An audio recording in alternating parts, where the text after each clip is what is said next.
सलाम वालेकुम.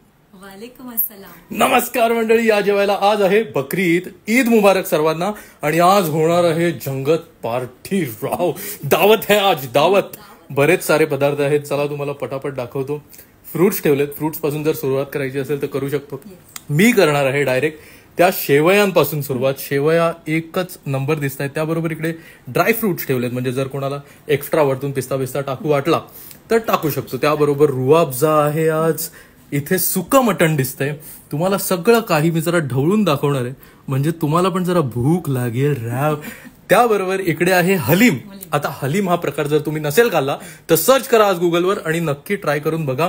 हलीम खूपच जबरदस्त प्रकार असतो. आणि आज आम्ही खाणार आहोत चिकन हलीम. तुम्ही मटन हलीम ट्राय करा. मटन से याद आया, आपला ओला रस्सा तर पाहिजेच, पण त्या अगोदर इकडे आहे रोस्ट. रोस्ट कसला, अख्ख्या मांडीचा रान रोस्ट आहे तो. त्याबरोबर इकडे चटणी, रायता, आपलं रस्सा रस्सा मटण राव. माझ्या आई आणि माझ्या बाईने बनवलेलं, आणि ते अगोदर ढवळलं पाहिजेच. त्यात आहे बटाट. बटाट असायलाच पाहिजे अशी माझी मम्मी म्हणते. इकडे आहे मटण बिर्याणी, ज्याच्यात पंचानी मधोमध कुठेतरी माझ्यासाठी नळी टाकली. बापरे, काय तो स्मेल येतोय राव. हे बघा पीस. # घरगुती स्वस्त खा आणि मस्त राहा.